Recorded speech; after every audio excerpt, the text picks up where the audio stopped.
to a Hope 1032 podcast.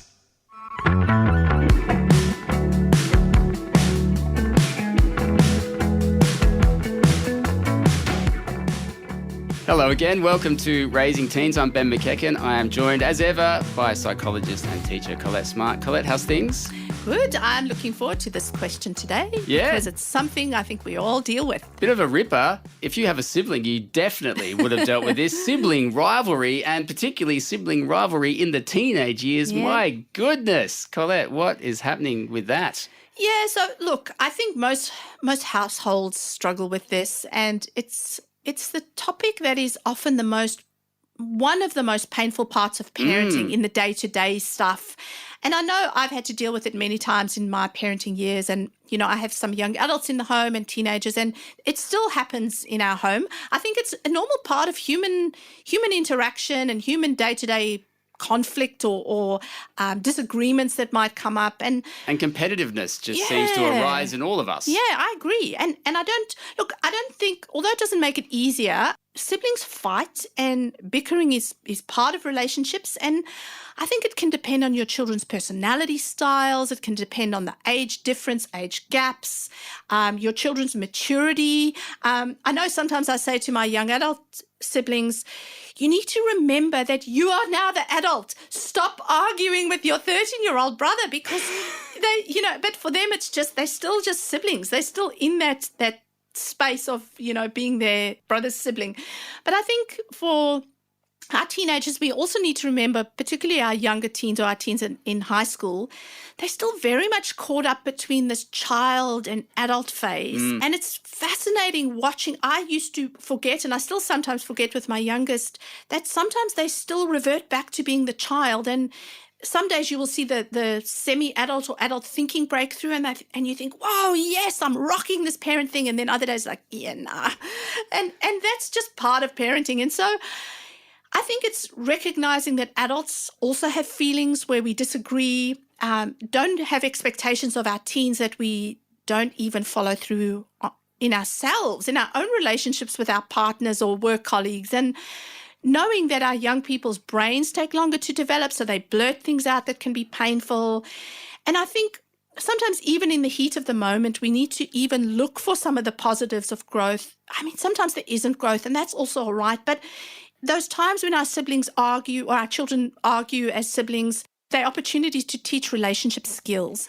Even in tough situations, those are the times our children learn the most. I wanted to ask you about that before we get on to different types of sibling rivalry, because there's all sorts of different sorts that it can manifest in your house. But for someone who's listening like me, whose kids are not yet teenagers, they're a long way away, but I would like to start early and try to help them with sibling rivalry. What do you recommend that we start doing in terms of teaching or modelling to them about how they interact as siblings? It's not having unrealistic expectations, and also remembering you often can't teach good negotiation skills or interaction skills in the heat of the moment. And I know I've tried that as a parent sometimes because you're so frustrated at that moment and you're trying to, hammer down how to interact well, and they can't hear it when emotions are frayed and everyone's, a bit over the top. I've tried that. Yeah. And it didn't go so well. No, it never does. It's usually afterwards or in the calmer times that we can help them to look at what could have been done differently. And it's hard for me to give a specific example because it's going to change depending on your children's age and stage, and you are going to have to negotiate things at different times in their lives, and they're going to have things that are more stressful or more meaningful to them at different ages. And so I think it's really knowing there's not a quick and easy solution, but are our children trying to be deliberately annoying? Because sometimes they just are. Yeah. It depends on their personality. But sometimes, you might actually have to send them off in opposite directions and just say, look, you go down that side of the house, you go play outside for a while, and actually separate them. So that's a good way to respond to that kind of annoying situation where one sibling's annoying the other. But why do they actually do it? Or that kind of needling at each other, that sort of like slow burn effect where they're just kind of constantly hassling. I may or may not have done this to my twin brother. But why do they do it? Why does sibling rivalry manifest like that?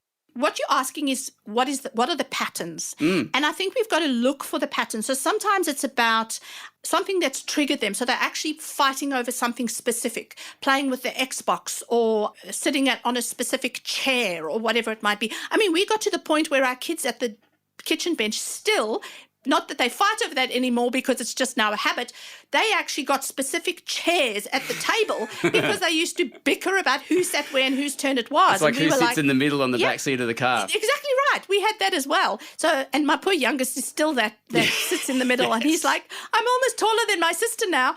So sometimes you take that facet out of the argument and you just go, yep, now we all sit at certain spots. But other times it could actually be because they're tired. It's a time of day. It could be school holiday periods towards the end of the school holidays. Sometimes it could be fighting over you and your attention. And sometimes you're just the audience. And I find removing myself as the audience has sometimes taken that dynamic out. And they don't even realize that they're looking for your attention. But also, it's also looking at, for some of our teens, what's driving them might be they really genuinely are wanting connection with you. And they're not able to verbalize that and they don't realize that, but they actually need one-on-one time with you. And they're in some ways competing for your attention. So it's being sure that we're giving our children some quality time each privately on their own. That's important. And you discussed earlier, Collett, about some behaviour that we can do as parents, such as not diving in the heat of the moment, but maybe discussing the situation once it's cooled down.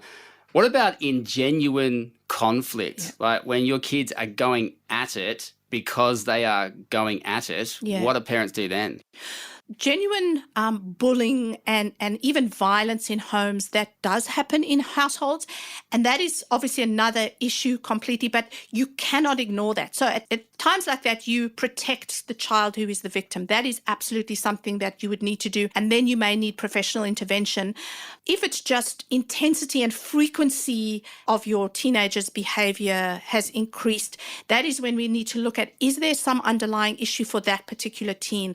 Are they going through a period of anxiety or stress at school, or they're being bullied themselves? So it's looking at, sometimes our teenagers are lashing out at their family members because there's something else going on behind the scenes.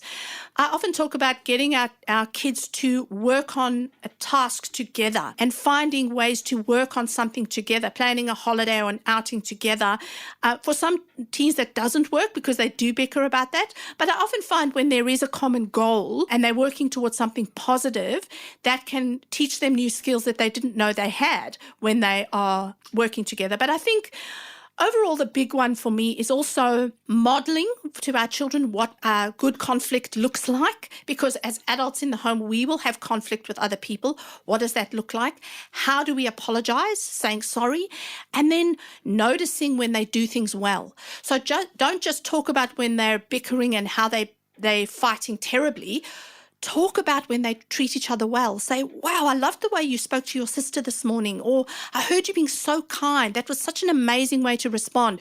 So they actually recognize what appropriate or healthy behavior looks like. They sometimes don't recognize it until it's pointed out to them. There might be other issues or concerns going on in your home at the moment, or you can see them coming on the horizon. We would love to hear from you, and so we can get Collett's wisdom in an upcoming episode. You can contact us at hopepodcast.com.au, find the Raising Teens page, or go to the Hope Media app, find the Raising Teens page, and get in touch with us there. We would love to hear from you. This has been Raising Teens with Collett Smart. See you next time.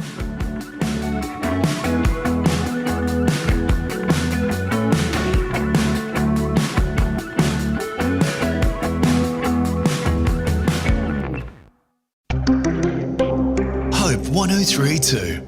Thanks for listening.